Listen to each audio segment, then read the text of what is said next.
est conducteur de ma vie. Reconnaissant de tes bienfaits, je dois t'élever. Chantons ensemble, venons les célébrer. Hey, yeah, tous ces nous fléchis. Oh, mon Jésus est élevé. Venons tous le célébrer. Oh, Jésus est élevé. Alléluia.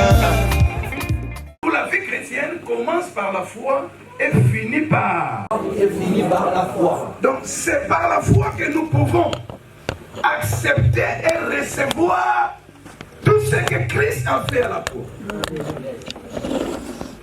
Voilà pourquoi la Bible dit dans le livre de Hébreux, sans la foi, il est impossible de lui être agréable.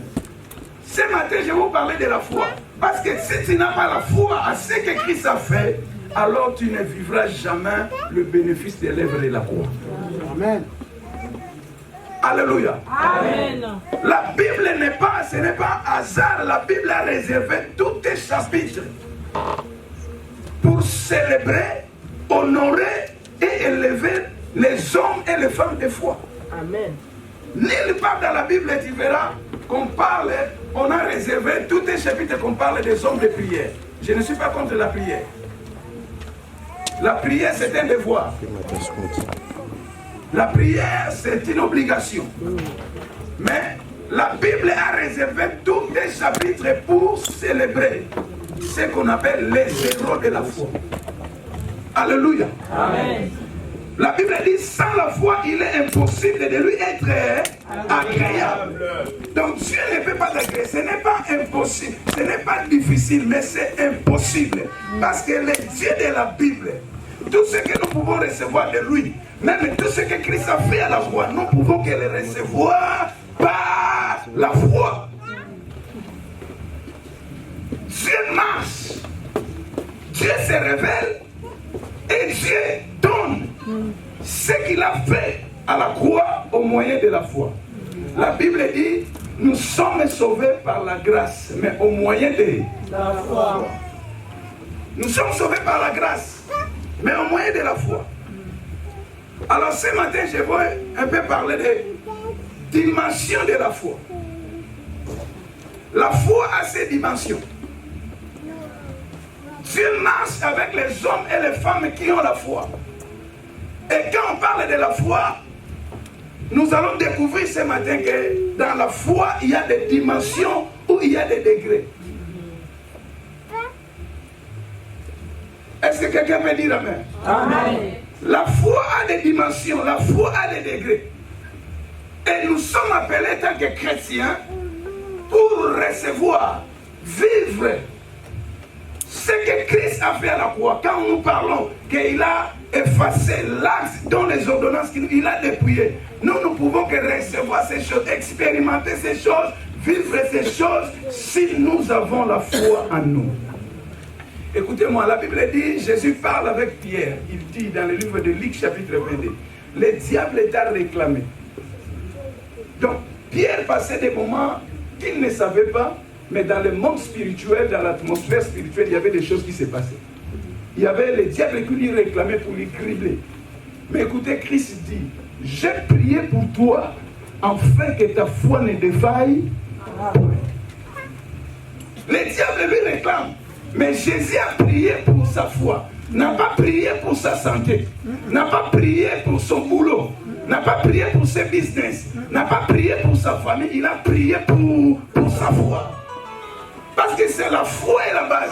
Si le diable peut attaquer la famille, peut attaquer la santé, peut attaquer le travail, tout ce que le diable peut attaquer, mais nous avons le droit, la possibilité d'en sortir victorieux, rien que quand nous avons la foi.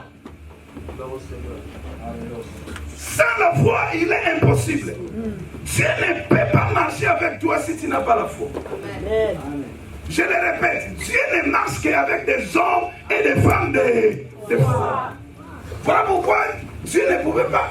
Vous savez, Adam était la première créature que Dieu a créée. Mais nulle part Dieu s'identifie comme Dieu d'Adam. Vous savez pourquoi? Parce que Dieu n'a jamais trouvé la foi à Adam. Adam n'avait pas la foi. Adam avait trouvé au jardin, tout était déjà là. Mais une seule parole, Dieu avait dit, mange tout, mais ça ne touche pas. Adam a désobéi. Dieu s'identifie comme le Dieu d'Abraham. Pourquoi? À cause de la foi d'Abraham. Donc Dieu ne peut que marcher avec une femme, ne peut que marcher avec un jeune homme, avec une jeune fille qui a la foi. Dis avec moi la foi. La foi. Encore une fois la foi. La foi. Pourquoi? Parce que la foi c'est une monnaie qui peut me permettre, qui peut te permettre de tout acheter. Dans la vie il y a des choses que tu ne peux pas acheter avec l'argent. Dans la vie il y a des choses que tu ne peux pas acheter avec ta beauté. Dans la vie il y a des choses que tu ne peux pas acheter avec tes relations. Mais si tu as la foi, tu peux tout acheter. Dis encore avec moi la foi. La foi. Quand on parle de la foi, il y a des dimensions. Jésus a prié pour la foi de Pierre. Non pour sa famille, non pour sa santé, non pour sa barque, mais il a prié pour sa foi. Ah bien, j'ai prié pour toi afin que ta foi ne défaille point. Parce que Jésus savait qu'une fois, Pierre perd sa foi. C'est fini. Un chrétien qui perd sa foi, il ne peut plus recevoir rien de la part du Seigneur. Tout ce que Christ a fait à la croix, les actes, dont les ordonnances qu'il condamne, il a depuis tout dans, je dirais, l'œuvre de la croix, sans la foi, devient impuissant, devient sans effet. Est-ce que vous me comprenez? Amen. L'œuvre de la croix sans la foi, si l'œuvre de la croix ne trouve pas la foi en toi, alors sera nul et sans effet. Première dimension de la foi, selon Romains chapitre 10, verset 9-10. Si quelqu'un peut nous aider à lire.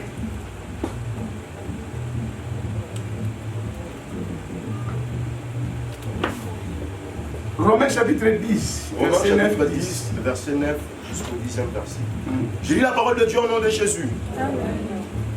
Si tu confesses de ta bouche le Seigneur Jésus, et si tu crois dans ton cœur que Dieu l'a ressuscité de mort, tu seras sauvé. Car c'est en croyant du cœur qu'on parvient à la justice. Et c'est en confessant de la bouche qu'on parvient au salut selon ce qu'il dit l'Écriture. Selon ce qu'il dit l'Écriture. Qu'est-ce que l'Écriture dit? Que si tu confesses de ta bouche le Seigneur Jésus, et si tu crois dans ton cœur que Dieu l'a ressuscité des morts, tu seras sauvé. C'est-à-dire, si tu ne crois pas, c'est-à-dire si tu n'as pas la foi, la croyance c'est ça qu'on appelle la foi. Si tu ne crois pas à ce que Christ a fait à la croix, alors tu ne seras pas sauvé. Ça c'est la première foi. C'est la première dimension de la foi qu'on appelle la foi basique. Donc tu ne peux pas entrer dans la nouvelle alliance, tu ne peux pas entrer dans la nouvelle naissance si tu ne crois pas que Jésus-Christ est le Seigneur et le Sauveur. Ça c'est ce qu'on appelle la foi basique. La foi élémentaire. Amen. La foi basique. La foi qui est comme le fondement. La foi qu'on ne voit pas. C'est la foi base. Quand on construit une maison, la première chose pour construire une maison, on fait quoi d'abord? Les fondations. C'est cette foi-là. C'est la foi basique. Quand on construit une belle maison, quand tu vois, tu regardes une belle maison, mais tu ne vois pas la fondation, tu ne le vois pas. C'est cette foi qui réside dans nos cœurs. La Bible dit, si tu crois dans ton cœur, c'est la foi du cœur. Ça, c'est la première foi.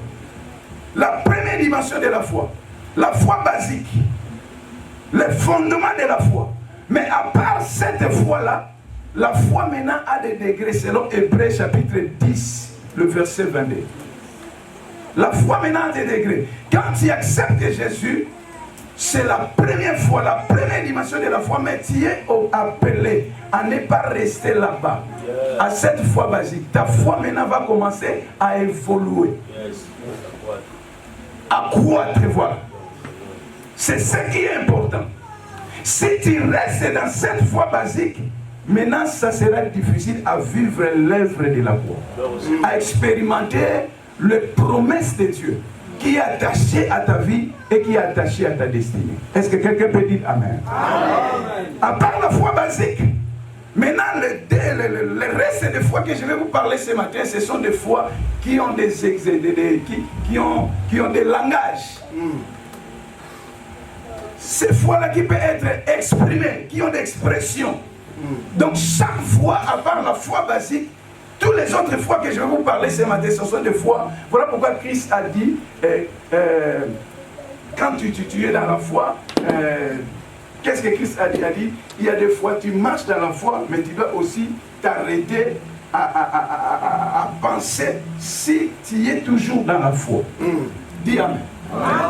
Quand on venait ici avec Papa Ambrosio, il me pose des questions concernant le prophète Denis Lessi. Pasteur, qu'est-ce que tu dis? Je lui dis, qu'est-ce que je vais dire? En voyant ces œuvres, vous comprenez déjà que c'était quelqu'un qui n'a plus la foi, qui n'est plus dans la foi.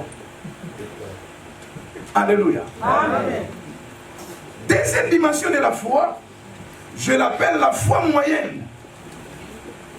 Tu acceptes Jésus comme Seigneur et Sauveur.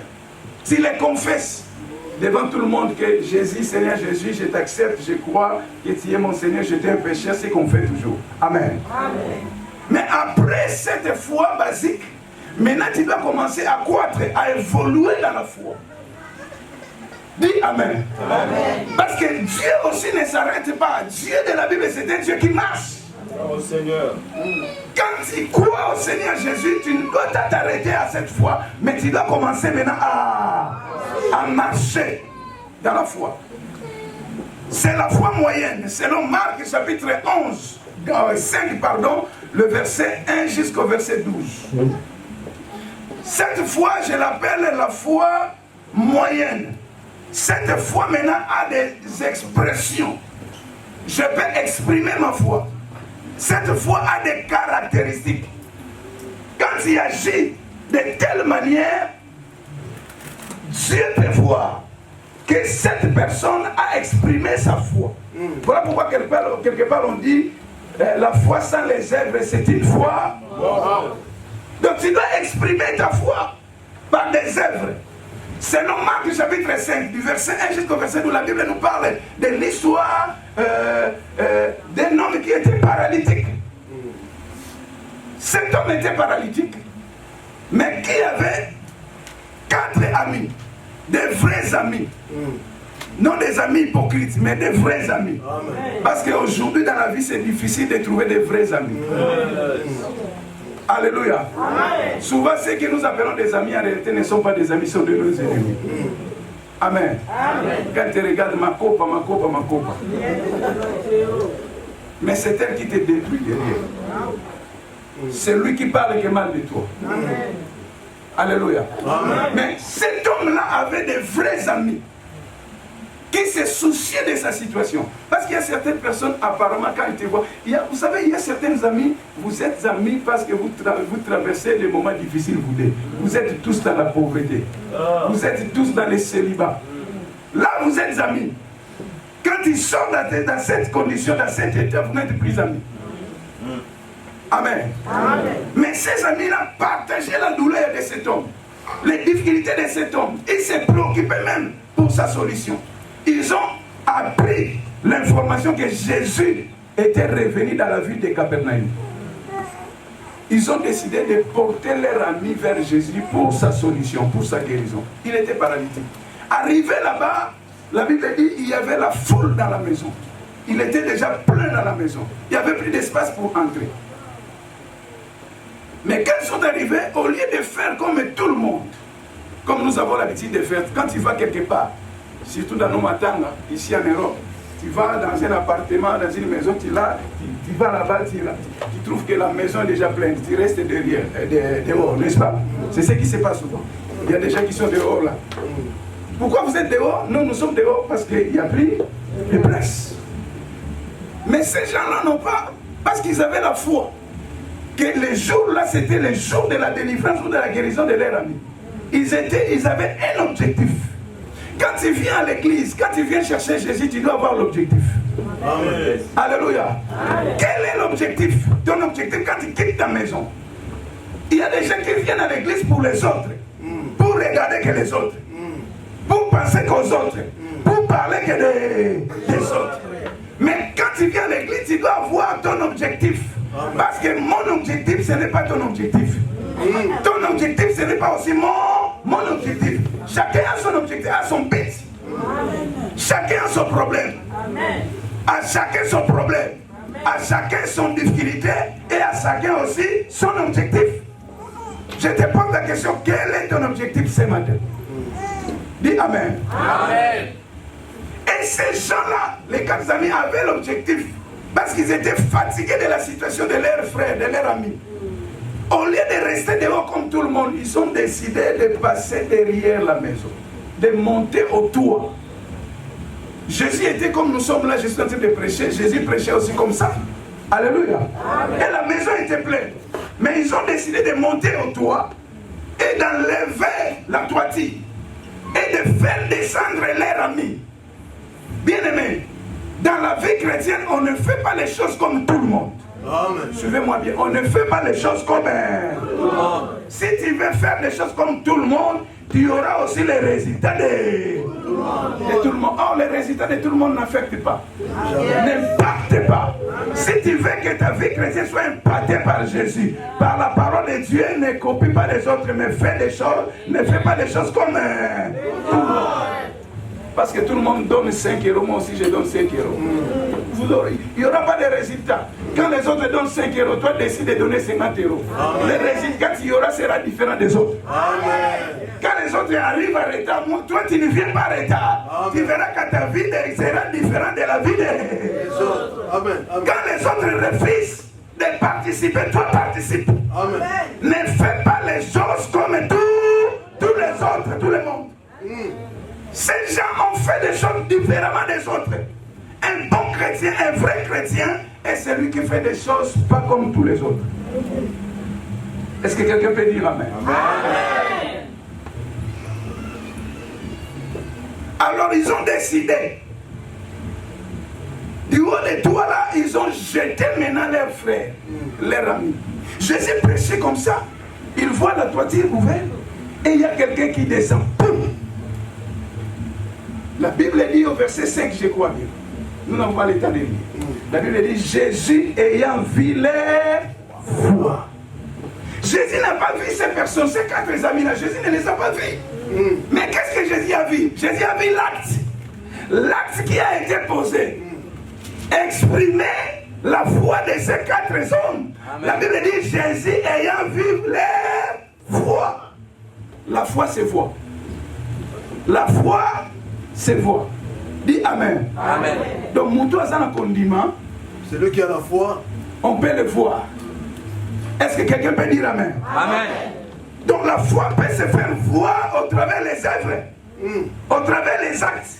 Et l'acte que les 4 amis de ces paralytiques ont posé a fait voir à Jésus que ces hommes ont la foi. La Bible dit Jésus ayant vu les foi. Donc quand tu es en Christ, pour recevoir ce que Christ a fait à la croix, dans la deuxième dimension de la foi, il faut aussi poser des actes. Ce que moi j'appelle des actes de bravoure, des actes d'audace, des actes courageux. Alléluia. Amen. Il y en avait 12 disciples, mais celle qui a marché sur les eaux, parce qu'il a posé des actes de foi. Alléluia. Amen. Quand ils ont écouté la parole, ils étaient tous là, ils ont écouté la parole. Mais Pierre a dit, si c'est toi, permets-moi de marcher. Et Pierre a posé un acte de bravoure, un acte de foi. Il a essayé de marcher sur les eaux et il a aussi marché sur les eaux. Tu ne peux pas dire seulement que oui, Christ a tout fait à la croix. je suis béni. Si tu ne sais pas manifester, exprimer ta foi par les œuvres. Est-ce que quelqu'un peut dire amen? Amen. Les actes, pose les actes de foi.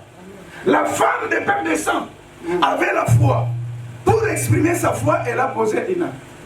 Qu'est-ce qu'elle a dit? Elle a dit, si je peux que toucher la panne de sa robe. Donc, de sa maison, quand elle quittait sa maison, elle venait vers Jésus. Elle a voulu faire quelque chose que personne n'a fait.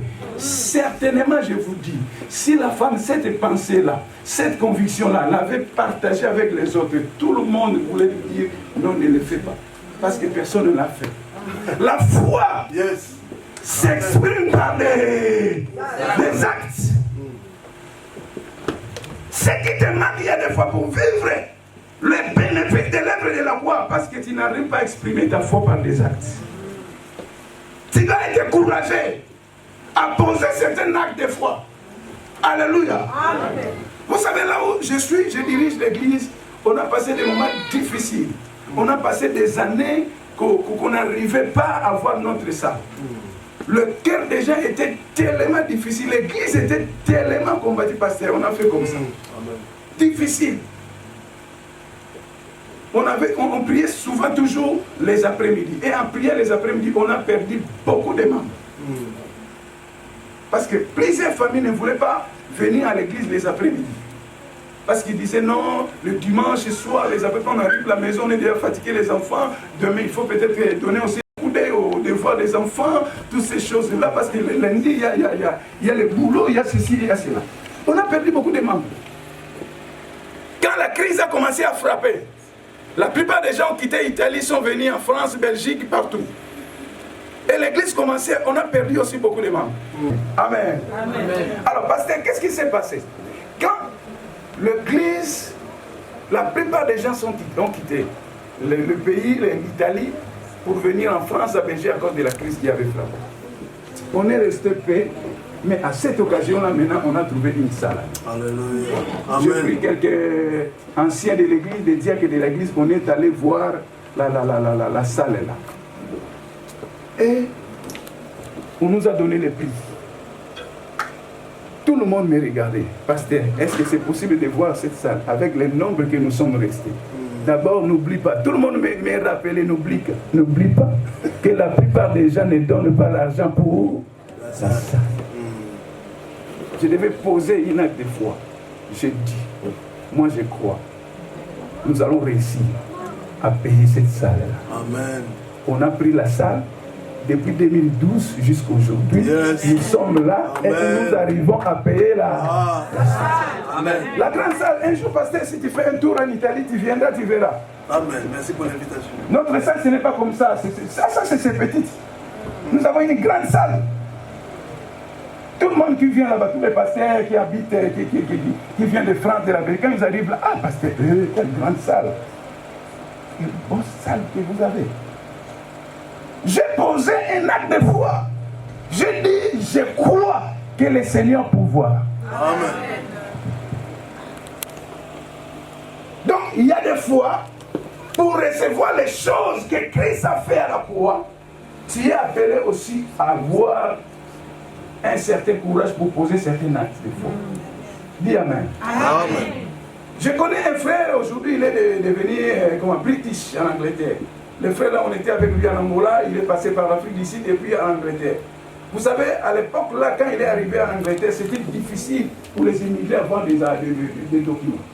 Le frère là a connu beaucoup de difficultés, on lui a même donné, comment on appelle ça, la vie d'équité. Il a fait ce qu'on appelle les recours là, vous faites là. Les recours, il devait passer devant les juges, tout ça. Les juges ont décidé de lui dire que non, en tout cas, tu dois quitter le pays. Le frère là prend la Bible, il regarde les juges, il dit, écoutez-moi. C'était l'avocat qui parlait, il dit, avocat, tais-toi, laisse-moi parler, c'est bon. L'avocat lui regardait. Il a dit, écoutez-moi, moi je ne quitterai pas cette terre, ce territoire, parce que ma Bible dit, partout les plans de mes pieds fouleront, je te les donnerai en... Les juges se regardaient comme ça. Amen. Les juges les regardaient comme ça, mais à la fin, le frère a reçu les papiers. Il est devenu british. Lui-même, il s'est défendu. Il a dit à l'avocat, tais-toi. Laisse-moi parler seul. Il a eu du courage devant les juges. Il a dit, je ne quitterai pas le territoire. Ma Bible dit, partout où les plantes de vos pieds fouleront, je te les donnerai en... Donc moi, je sais que Dieu m'a donné en possession cette terre. Amen. Voilà. Il a exprimé sa foi. Et Dieu a répondu à sa foi. Amen. Est-ce que quelqu'un peut dire Amen? Amen. C'est ce qu'on appelle la foi moyenne. La foi là est exprimée par des actes. Ne dis pas seulement que je crois et tu ne fais rien. Ne dis pas seulement que je crois et tu ne fais rien. Quand tu crois, fais quelque chose. Amen. Deuxième témoignage, nous avons connu des moments difficiles à l'église. Il y avait un frère qui a un papa qui a connu les AVC. Qui a eu les AVC, c'était terrible. Selon les pronostics des médecins qui n'avaient plus rien à faire. Après les AVC, il a eu des problèmes de reins, il a eu des problèmes de poumons, il a eu des problèmes de cœur, il a eu des problèmes de poumons, de tout. Et un jour, le jeudi comme ça, sa femme m'appelle pour me dire, papa, à l'hôpital, on dit qu'il n'y a plus rien à faire pour papa Tino. Donc, nous sommes jeudi, certainement, il n'arrivera même pas les samedis, les dimanches. Et les médecins me disent de signer certains documents ici. Moi, j'ai dit, maman Lolita, ne signe rien. Ils l'ont fait sortir de la chambre où ils étaient avec 2 ou 3 personnes pour lui mettre dans une salle pour entendre déjà de lui voir partir. Mais on a continué à prier. J'ai dit à maman, ne signe rien. Mais je vous dis, jusqu'à aujourd'hui, papa Tino est vivant. Quand il est sorti à l'hôpital, tout le monde lui appelait miraculé. Son médecin de famille l'a dit, mais je ne sais même pas comment expliquer comment il peut encore vivre jusqu'au jour. Nous avons posé un acte de foi. Ne croise pas les bras pour dire que Jésus a tout fait si tu n'arrives pas à poser des actes. Est-ce que quelqu'un peut dire Amen? Amen. La deuxième dimension de la foi, c'est poser aussi des actes de foi. Cette femme a posé un acte à une femme qui est stérile. Elle peut poser des actes de foi. À une femme qui a besoin d'un mariage, mais qui n'est pas encore mariée, elle peut changer sa manière de vivre, sa manière de faire, sa manière de s'habiller. Est-ce que je parle à quelqu'un? Porte des actes de foi. Quand tu te regardes dans ton miroir, tu dis, tu es encore seul, mais quand tu te regardes, tu dis, je ne suis pas seul. Yes. Devant les bureaux, tu peux parler, tu peux commencer à parler. Chérie, est-ce que tu me vois comme je me suis habillé? Je me suis bien habillé. La foi, c'est la folie, n'est-ce pas? Yes. La foi, c'est la folie. Yes. Tu peux commencer à poser des actes de foi. Ne dis pas tout simplement que non, je suis béni, je suis béni. Si tu ne poses pas des actes que tu es béni. Est-ce que quelqu'un peut me dire Amen? Amen. Troisième dimension de la foi, j'appelle la foi grande. Vous savez, quand on parle de cette foi, c'est la foi que Jésus a été stupéfait. Jésus a été étonné. Voir des hommes et des femmes qui ont exprimé cette manière de foi.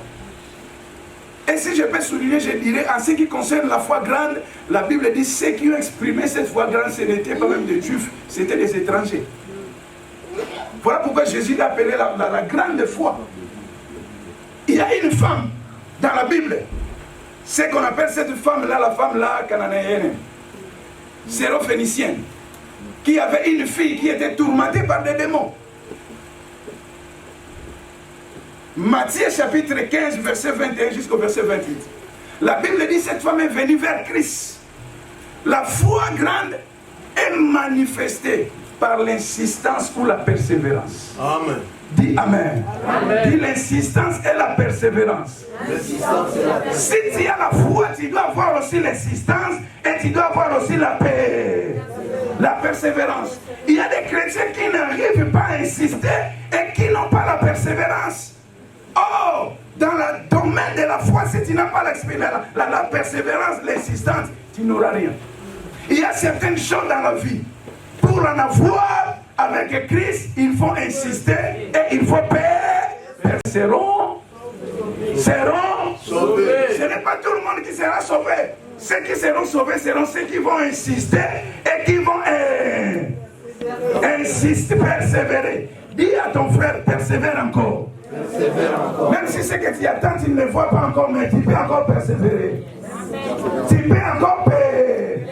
Cette femme a connu des obstacles pour recevoir le miracle de sa fille. Mais la femme là a manifesté une foi que Jésus appelait la foi grande. Selon Matthieu, la Bible dit que la femme là a connu des obstacles. Le premier obstacle, quand elle parlait à Jésus, Jésus est resté silencieux. Comment tu peux parler avec quelqu'un? Si tu parles avec quelqu'un, la personne ne te répond pas. C'est-à-dire qu'il te manque de respect, n'est-ce pas? Si je te parle, tu dois me répondre quand même. Amen. Mais la femme l'a parlé à Jésus, supplié Jésus, Jésus n'a rien dit. Mais la femme a insisté. Si c'était toi, c'était moi, peut-être elle est déjà quittée. Alléluia. Amen. Combien sont découragés? Combien sont abandonnés? Parce qu'ils n'ont pas insisté. Mais la femme a connu l'obstacle, mais elle a insisté. Jésus ne répondait pas, la femme insistait. Deuxième obstacle, la Bible dit, les apôtres ont dit à Jésus, renvoie cette femme, parce que quand elle crie, elle nous dérange. C'est-à-dire, autrement, je dirais, bah, apôtre, bah, bêtis, c'est que moi, je suis là, mais malgré moi, si on a Atika qui est sous les apôtres avaient offensé la sœur, mais malgré ces propos-là qui l'ont. Comment vous, les apôtres, vous êtes à côté du Seigneur? Moi, j'implore la guérison, la délivrance de ma fille, et vous me dites que je vous dérange. Quand j'écris, je vous dérange. C'était une occasion de secte. La femme pouvait quitter, comme tout le monde quitte l'église. Pour les petites choses. L'objectif L'objectif qu'elle a été venue, elle n'a même pas encore vu ça, mais pour des petites choses, elle a laissé, elle est partie. Alléluia. Mais la femme là avait insisté. Jésus n'en répondait pas à sa demande, elle était restée là. Les apôtres l'ont insultée, elle est restée là. La troisième fois, c'est que moi j'appelle le bon. Jésus il a dit, je ne suis pas venu pour tout le monde. Je suis venu que pour les enfants d'Israël. Et le pain n'est pas réservé pour tout le monde, ce n'est que réservé pour les enfants d'Israël. Non pour les chiens. Jésus appelait cette femme chien. Si c'était toi, maman, tu allais quitter. Bonsoir.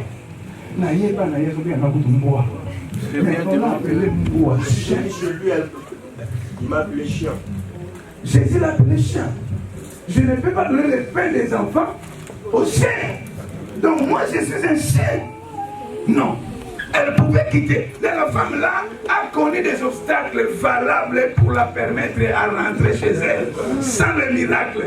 Mais là, cette femme là a continué à exprimer sa foi par l'insistance et la persévérance. Je sais que tu as besoin de quelque chose, mais tu peux encore persévérer. Amen.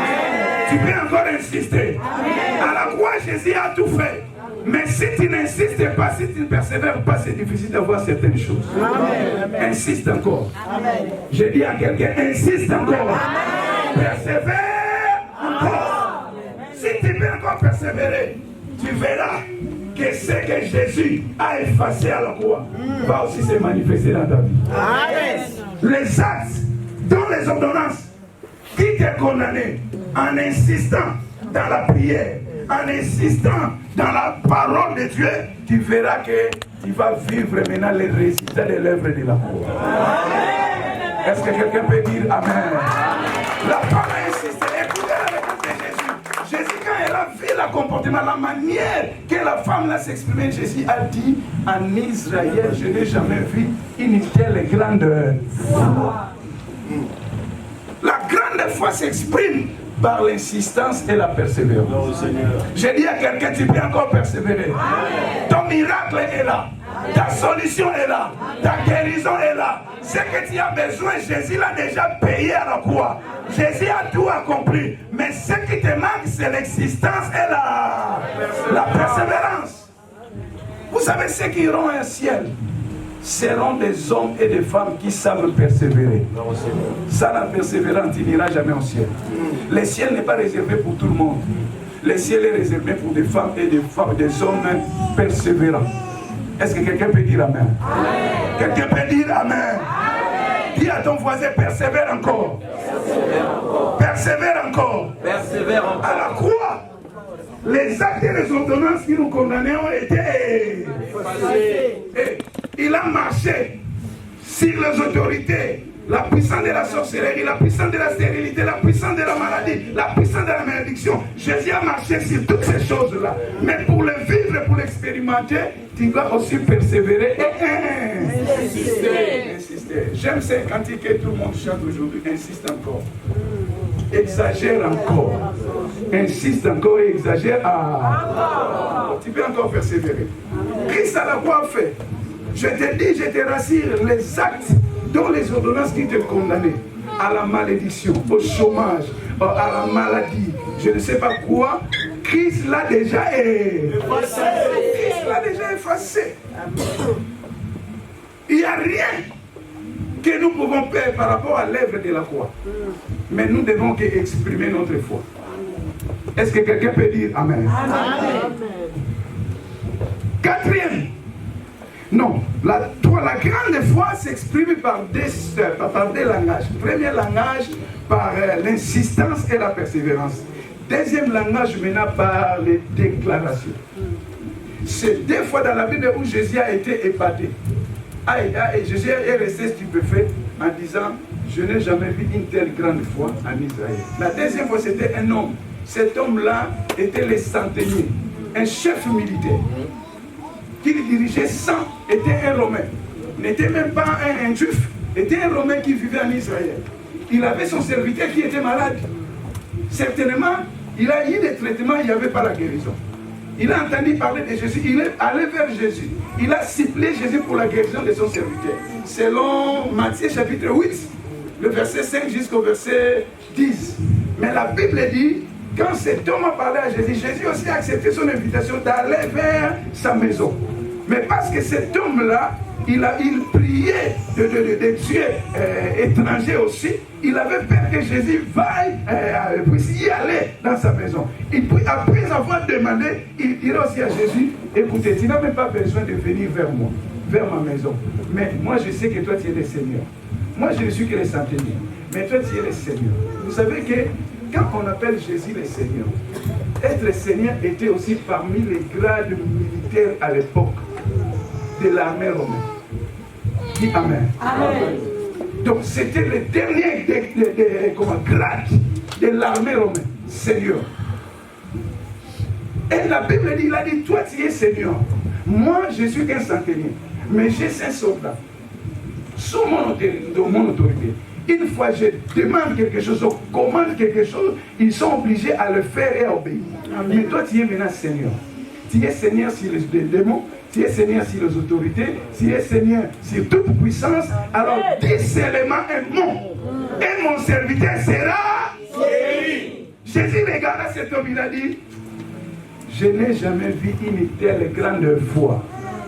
Les disciples aussi posent la question à Jésus. En voyant ce que Jésus a fait, il dit Seigneur, pour les disciples, ils croyaient que leur foi était trop petite pour qu'ils ne puissent pas faire des choses que Jésus faisait. Ils demandaient la question, ils posaient la question, donc ils ont fait une demande à Jésus. Augmentez-nous la foi. Jésus les regardait, il dit, vous n'avez pas besoin que votre foi soit augmentée. Mais si vous aviez de la foi, vous direz, écoutez-moi bien, la foi grande est exprimée aussi par des déclarations. Un homme de foi, une femme de foi, c'est quelqu'un qui ne s'arrête pas devant les problèmes. Il se lève et il déclare des choses. Il commande des choses. Il ordonne des choses.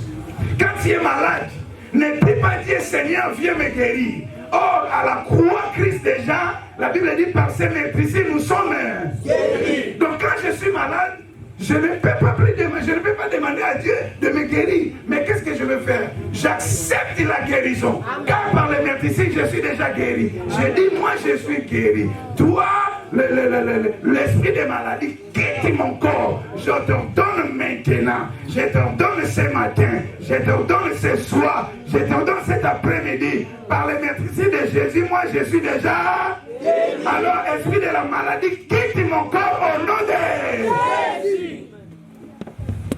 C'est ce qu'un homme de foi doit faire.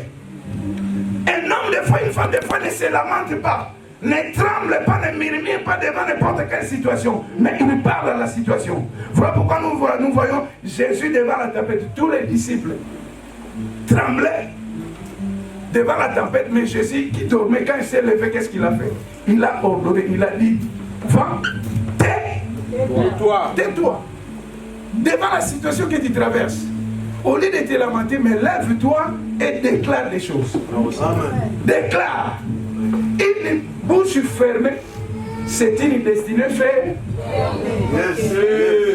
Une bouche fermée, c'est une destinée fermée. Une bouche fermée, c'est une destinée fermée. Tu dois déclarer les choses. La plupart des chrétiens, au lieu de déclarer, au lieu de commander à leur situation, à leur maladie, à leur difficulté, ils ne commandent pas, mais ils font quoi? Ils se lamentent toujours. Dieu n'agit pas là où il y a des murmures. Dieu n'agit pas là où il y a des lamentations. Mais Dieu agit derrière sa parole. Quand tu es malade, tu dis, Christ à la croix a tout fait. Car la Bible dit par ses mérites ici que nous sommes guéris. Nous sommes guéris. Et il déclare la guérison.